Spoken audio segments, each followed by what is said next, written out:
Jason Deadwood's title, My Coworker Stole My Lunch. The Truth Broke My Heart. Script. For an entire month, someone was systematically stealing my lunch. I'm talking every single day. And the way I caught them, it still haunts me, not in anger, but in a way that's hard to put into words. In Samars, it started subtly. My tuna sandwich gone, then my leftover pasta.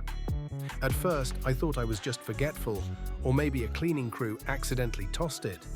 But when my carefully packed, perfectly portioned chicken and broccoli started vanishing day after day, I knew.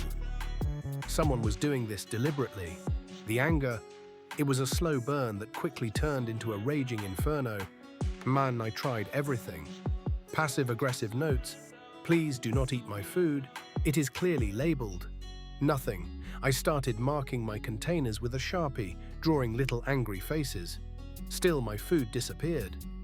I even tried leaving a note that said, my food has a laxative in it, which was a lie, obviously, but I was desperate.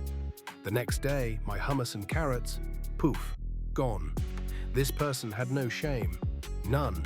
And last, my frustration reached a breaking point. I was spending an extra $10 or $15 a day buying replacement food, plus the time I spent packing healthy meals. It wasn't just the money, it was the sheer disrespect, the violation. I felt personally attacked, so I decided to set a trap. I bought a tiny discreet camera, usually used for pet monitoring, and hid it in the back of the break room fridge, pointed directly at the lunch shelf. I packed my usual tempting meal, a delicious homemade burrito bowl, and waited. The next day, I felt a knot in my stomach. I couldn't focus. During lunch, I went to the break room, and sure enough, my bowl was gone. My heart pounded. I marched back to my desk, pulled up the camera footage, and fast-forwarded through the morning. And there she was, Sarah. Quiet, unassuming Sarah from accounting.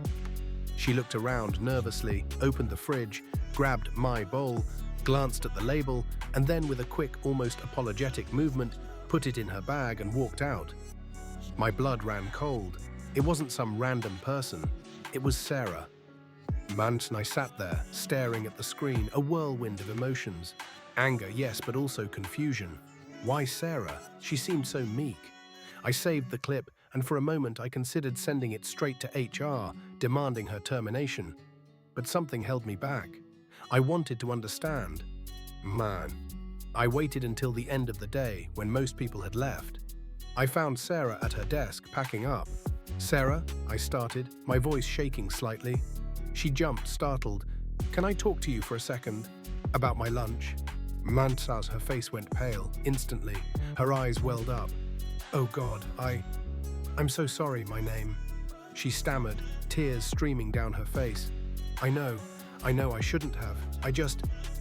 She choked on her words, burying her face in her hands. My son, he's got a rare allergy and he needs special food, and I lost my second job last month.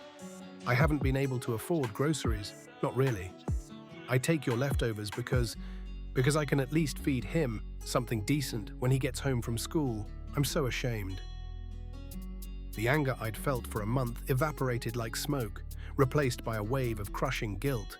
I had been so furious over a burrito bowl while this woman was struggling to feed her child. I looked at her, her eyes red, her shoulders shaking, and saw not a thief, but a desperate mother. My heart ached. Sarah, I said softly, my own voice now thick with emotion, why didn't you say anything? We could have helped. She just shook her head, unable to speak. That evening, I went home and cried. The next morning, I didn't just pack my lunch, I packed two. And a gift card to a grocery store, tucked into an envelope. I left it on her desk, unsigned. She looked at me across the office that day, her eyes still a little red, but a small, grateful smile touching her lips. I nodded back, a silent understanding passing between us. Inton, sometimes the biggest trespasses hide the deepest pain.